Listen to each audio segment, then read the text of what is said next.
Está con nosotros el escritor y periodista Sergio Ocampo Madrid. Él es un colombiano muy reconocido, escritor del diario El Tiempo y que visita con mucha frecuencia el Perú. Él está en Lima unos días porque va a presentar su nuevo libro y tiene esta noche unos minutos con nosotros. Muchas gracias, Sergio, por estar aquí.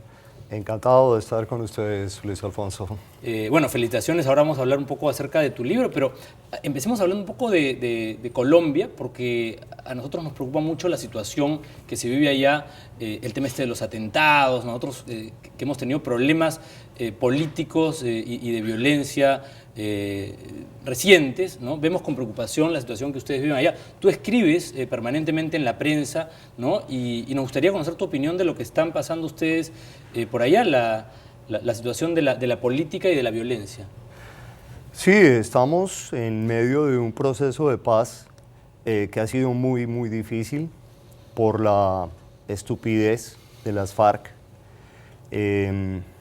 que a pesar de saber que esta es una última oportunidad para lograr un diálogo y quizás la posibilidad de una dejación de armas con algún tipo de garantías para ellos y de la enorme mezquindad de la ultraderecha colombiana, ese es el segundo elemento que lo hace muy complicado.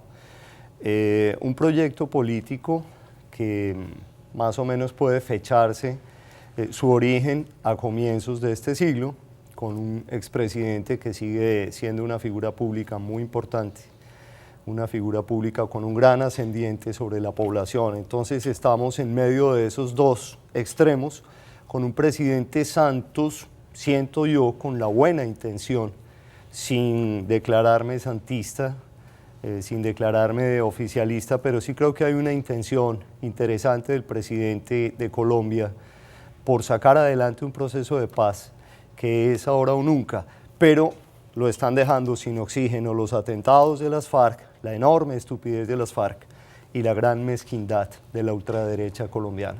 Y entre estos dos frentes, ¿tu pronóstico es optimista? ¿Cómo se vive allá? Porque yo no visito Colombia, pero sigo las noticias y la situación un poco incierta, ¿no? O sea, es sí, impredecible. Yo soy optimista por convicción, cada vez lo soy menos con respecto del proceso de paz, porque siento que justamente al presidente lo están dejando sin espacio, lo están dejando sin oxígeno y que este proceso de todas maneras debe culminar con un referendo en el cual los colombianos van a decir sí o no a lo acordado con la guerrilla, y me parece muy difícil que el pueblo colombiano acepte permitirle a las FARC no ir a la cárcel o hacer política cuando hubo un par de bombas ayer en Bogotá, hace 3 días, el jueves pasado en Bogotá,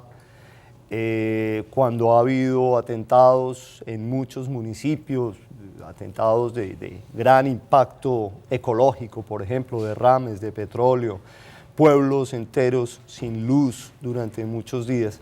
Me parece difícil que los colombianos vayan a votar a favor de las FARC. Ahora, tus libros, tus columnas por un lado, tus libros también son el reflejo de tu visión, de tu entorno, o sea, los libros son extensiones de... No.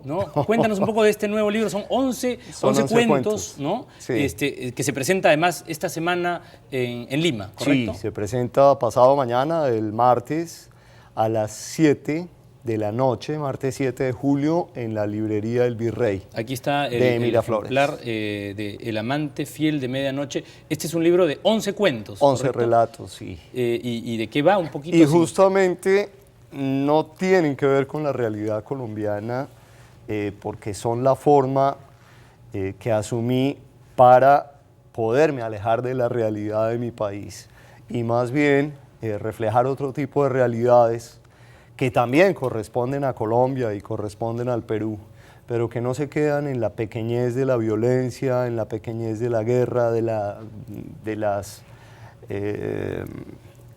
cosas de actualidad que a veces son Claro, de lo terrible que es nuestra política, por ejemplo, de lo pobre que es el ejercicio y el oficio de la política en América Latina. Ahora, hablemos un poco de la novela luego, pero tú eres periodista y me gustaría tu análisis de lo que es el periodismo hoy en día, no solamente en tu país, en Colombia, sino en América Latina, ¿no? ¿Cómo ves tú el desarrollo de la multimedia, de la prensa escrita? Porque tú vives metido en este mundo también. Sí, claro, es un momento interesante por una parte porque el periodista ya no tiene el manejo único y la hegemonía de la información, sino que lo está compartiendo con ciudadanos comunes y corrientes que te consiguen el video del momento noticioso, el video de la gran denuncia por alguna actuación indebida de un personaje público y queda esto reflejado allí. Entonces el periodista está compitiendo con todo el mundo. Es bien interesante porque creo que hay que repensar y hacer más seria la labor de los periodistas.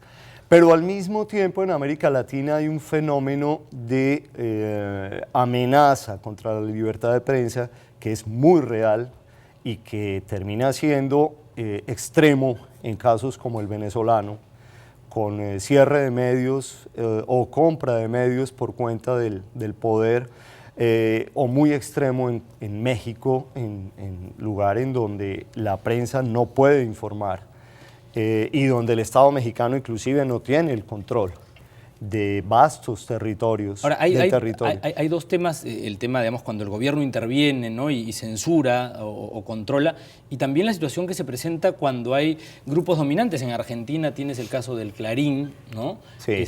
Que también dificulta que haya la pluralidad que uno busca en la prensa. Sí, y en el caso argentino también hay que mirarlo de modo integral porque no es solamente una lucha de Cristina por dominar un grupo muy importante, sino también un grupo que pone al servicio de sus intereses particulares la información y genera unos ataques sistemáticos contra el gobierno. Aquí en el Perú, bueno, y en Argentina y en otros países, no sé cómo es en Colombia, hay multimedia, ¿no? O hay empresas periodísticas que dicen que ponen y sacan presidentes. ¿Tú qué crees acerca de esa capacidad o ese poder? Yo creo que ya cada vez eso es más reducido. Afortunadamente ya no existe este poder omnímodo de los medios de comunicación.